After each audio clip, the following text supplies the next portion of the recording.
It looks like Donald Trump is about to, as we're recording this, sign an executive order which will reclassify cannabis, which should make it easier for a lot of companies to get involved. It would decriminalize it, at least partly at a federal level. And that could have implication for businesses that made a name in the previous regime.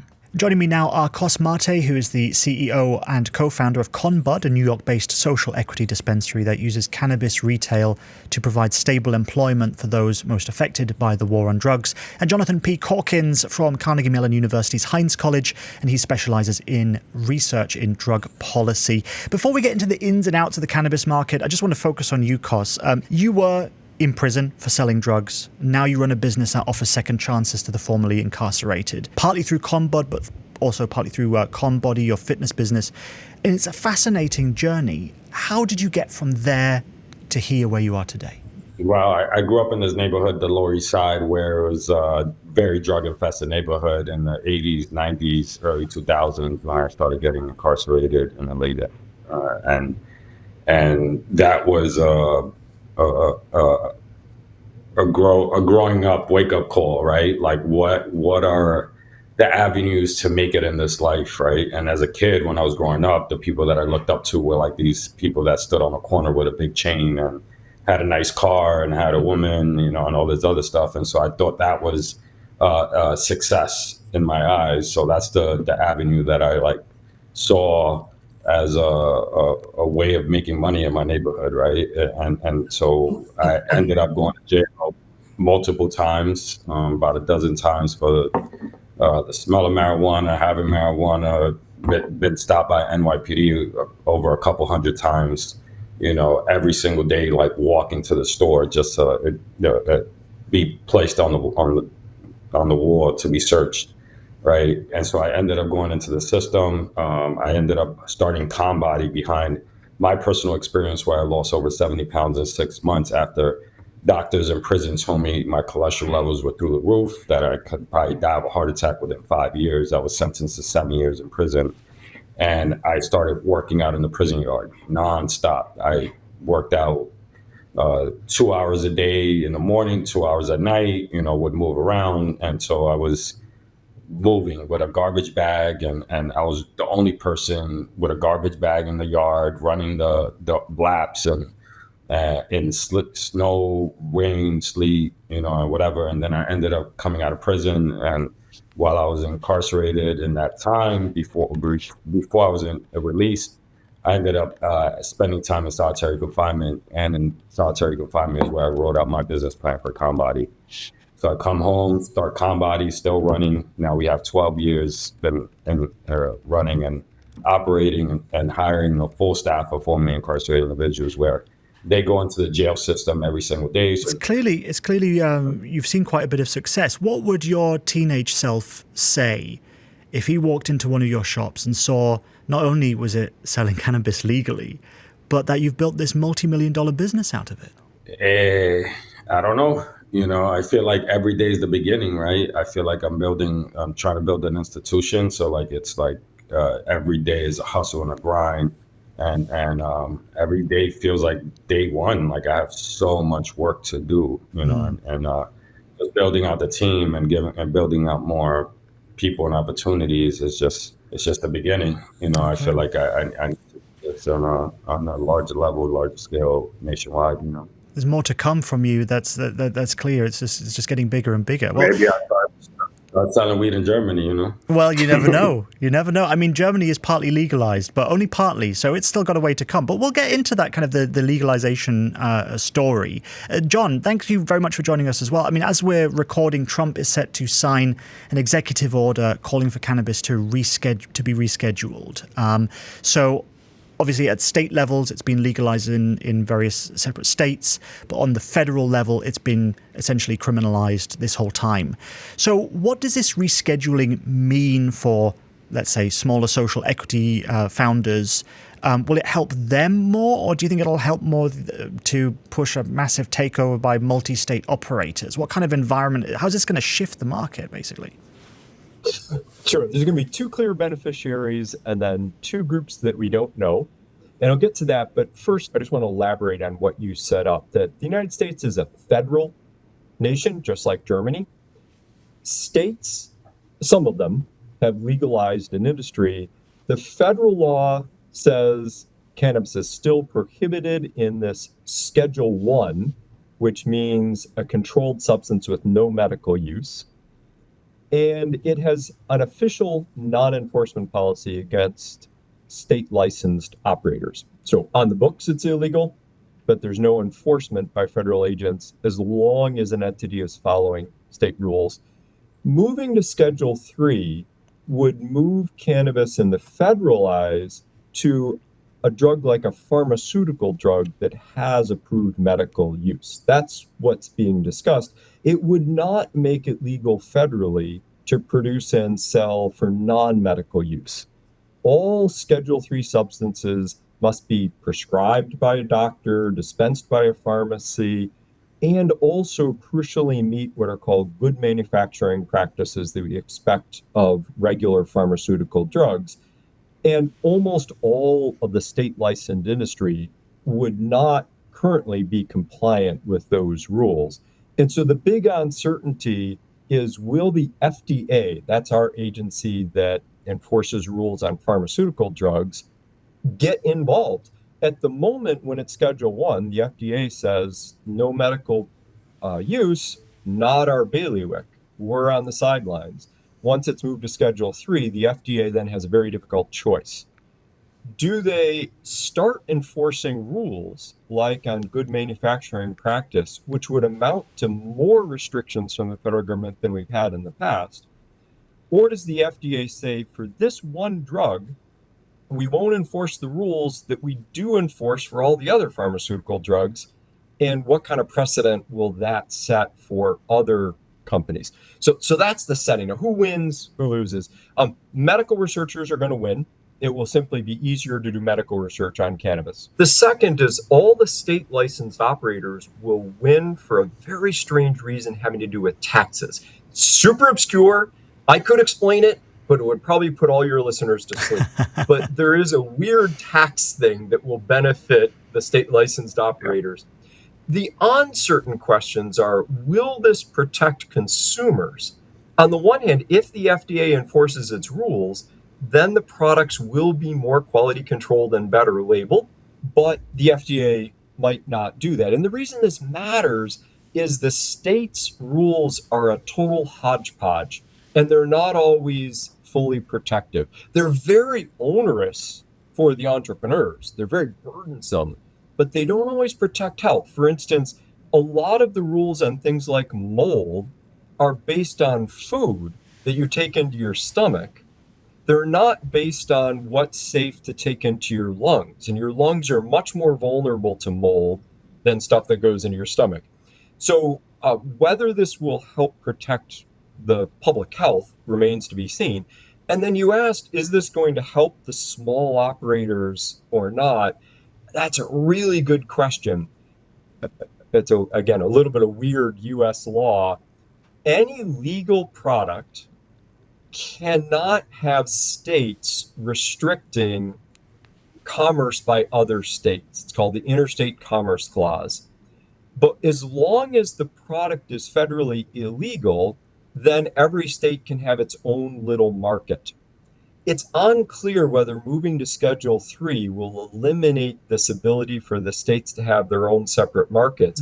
If we turn out to have a national market and national companies can move cannabis across state lines, that will advantage the large corporations. And if you look across the border in Canada, some of the cannabis companies there are much, much bigger because there are economies of scale that allow efficiency. So I don't think we know for sure whether the Schedule 3 will move the market to big national companies or not. Okay, and Carson, I want to come back to you. This kind of these complex laws and the taxes as well behind it makes it very difficult to run the kind of business that you're running. So what are the kind of day-to-day challenges that you're facing in a company that's kind of been in this legal limbo for a while? So I don't read books anymore. I just read regulations, and that's all I read. Yeah, that's all I've been doing. And so that 280E tax law that he's talking about is a 21% tax after your gross profit, right? So that's a big nugget. That'll be saving me like, a good 100 grand, for a company that's generating about 600K a month, and extra profits. All right. And then I could tax deduct a lot of stuff like my marketing, my rent, my employees that are plant touching, butt tenders, all this stuff that I could tax deduct. So the thing with the medical operators is we got to be careful, right? So they come in, right, and drive the price down. And so you won't have a profit margin to live on, right? So, for example, if they take over my shelves. And the problem is, right, like now we don't know the tax bracket, what's going to happen. We reschedule. Maybe they only allow the medical products that we carry on our shelves be tax deducted, right? So there's just a lot of operating in the gray area that we really don't know right now.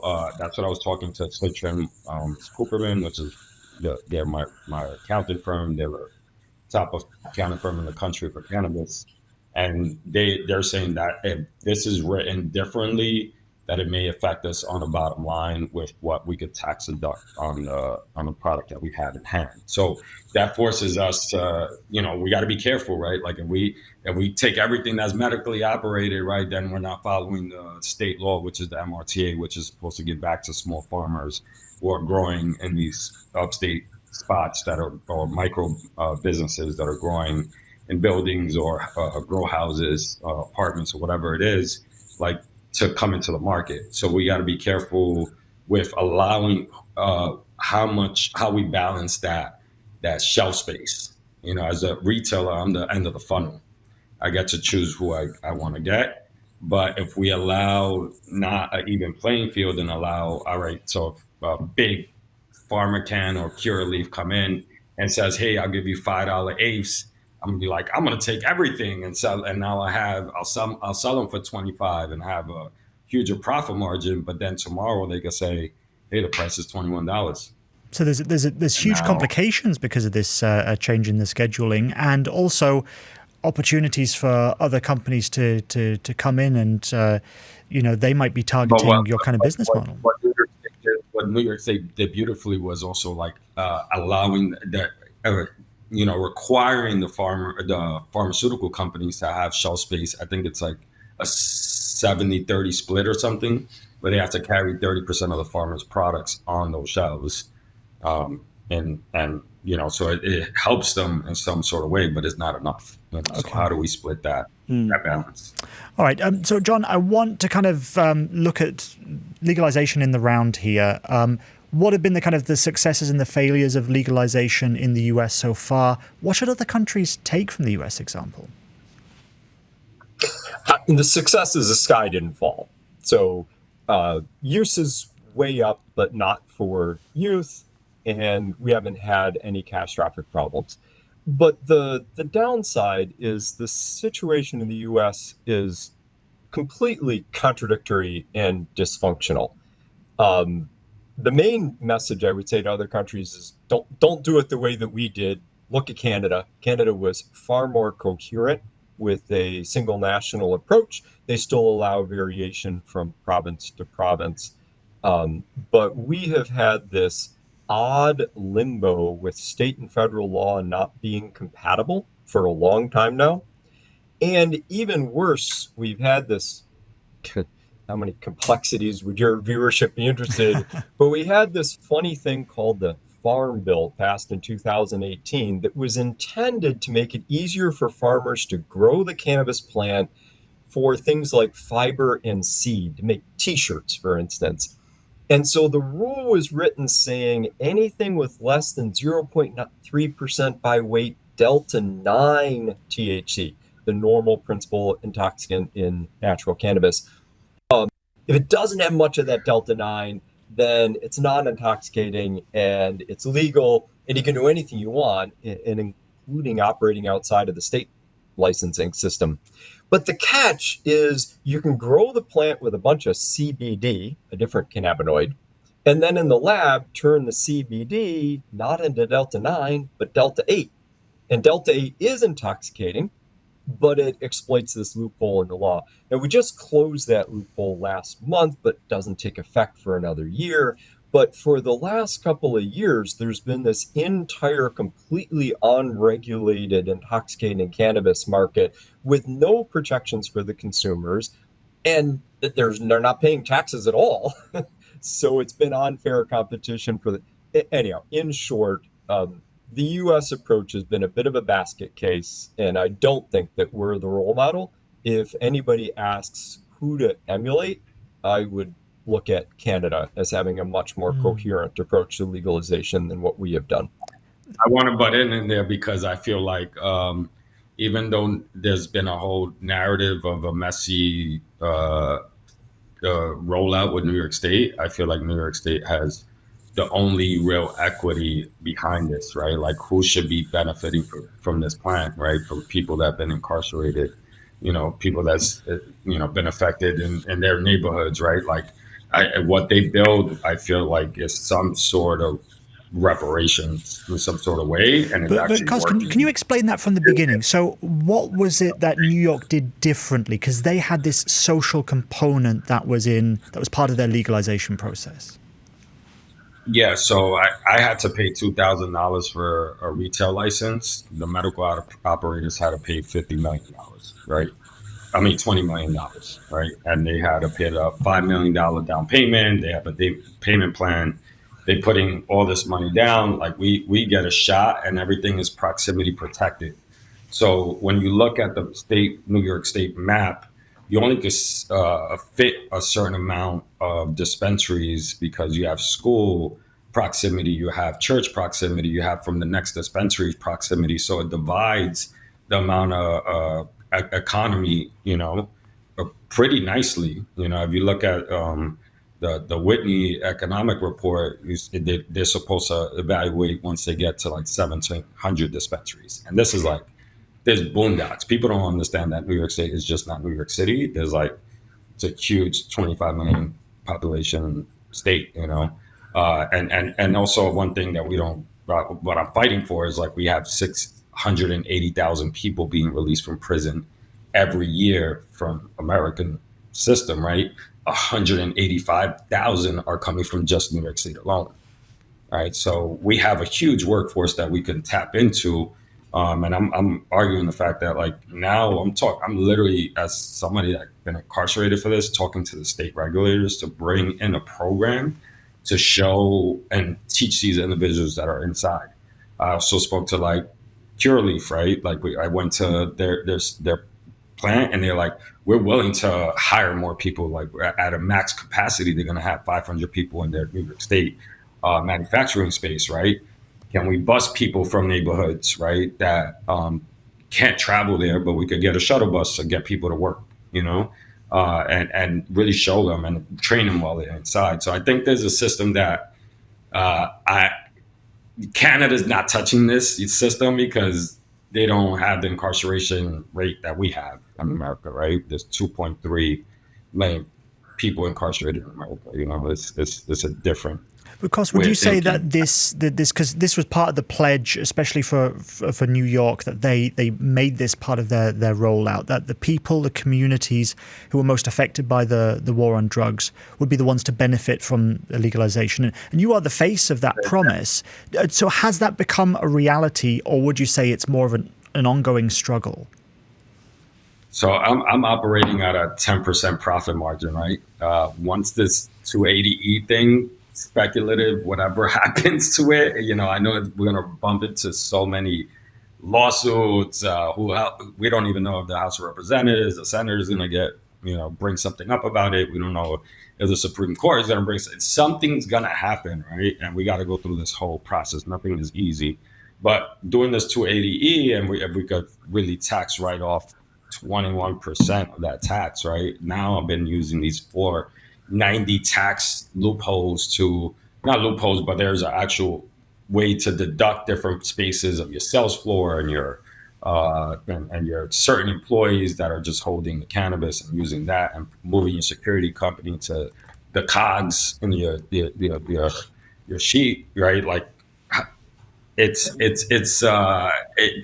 be a game changer for me, right? For me to as somebody that came out of prison working for $5 an hour, right, 12 years ago, and now that I'm gonna be profiting an extra 100 grand, right, I mean, a month. it's fantastic, That's but it does make me think. I was going to ask you. You've gone from a fitness business into something which is vastly more complex, vastly more technical in terms of the regulations and rules, and things could go wrong and you could get fined and all of these issues. I was going to say, why do you do it? But it sounds like you've just answered that question there, that because of the risk, there is also potentially more reward as well. Yeah, and I think I'm coming at the perfect time, right? Which president is going to press the button at a random date, right? Like they're saying, 1:30, he's going to be making the announcement today, Okay. about rescheduling. Yeah. So, that's very soon. This stocks are going to go up in this market. My valuation is going to go up because you have extra profit margins. Now I'm operating like a actual retail store. So if I want to exit out, right, like you exiting out in the market right now, but it's at a 0.5x, and me maybe like building a brand and doing something what I've done, it's like at a 1x, right? And that's a good thing. But like once this changes, it could be a 3x, right? It's Yeah, plenty of business potential there. And John, I want to just my last question for you, John, is just where are we now in terms of looking ahead to 2026? What should we be looking out for if we're kind of monitoring the cannabis market and where it's going? There's a great line by an American baseball player manager who played for New York team. Said, predicting is very difficult, especially about the future. When I give talks on cannabis, I have that same quote, but I say predicting is very hard, especially about cannabis policy. I really don't know. I don't even know how the FDA is going to respond to this change. And I certainly don't know what's going to happen in the next round of elections. What is striking is that for a long time, dating basically to 2010, there was this steady march towards liberalization in each election cycle.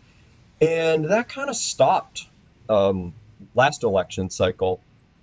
And even one of the most liberal states, Massachusetts, has collected enough petitions that they're going to vote on a repeal of legalization. So this kind of steady march narrative is less compelling now than it was even 24 months ago. Just means there's even greater uncertainty in how this is going to play out. I do hope in the long run that we get a national policy, so it is cohesive. It's not necessarily helpful to the small player. Let me end with one anecdote.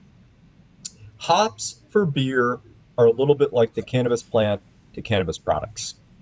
All of the hops grown in the United States are grown in essentially one or two states. They're just the states where it's easiest to grow hops.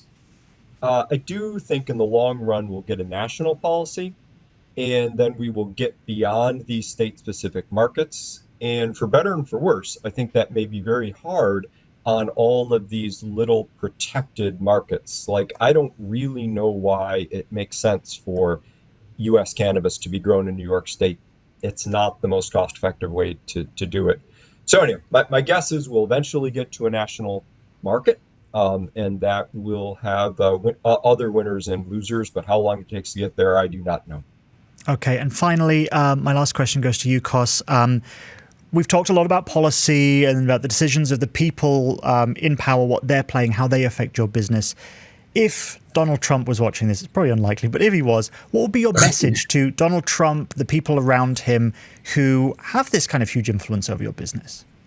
I want to tell President Trump, like, this will be a game changer, not for like just myself and so many other people, but we also need to think all the people that have been incarcerated for this. Like, it's enough, right? Let's release these people. It's not that many people that's been incarcerated. Release them. Right. And then we have to figure out enforcement because, as the gentleman brought up, like people are doing this, THC A and B, and smoke shops are selling spray products that look blue and colorful, and people are buying stuff in cereal boxes, right? Like at a time in the 20s, right, people bought alcohol in their bathtubs. Like now people are going to a liquor store. How long is it going to take for us to cross over to that side? Thank you very much for your time, both of you. You've been watching a sneak preview of our podcast, The Dip, and if you want to subscribe and watch full episodes, just scan the QR code that's on your screen right now or tap the link in the description.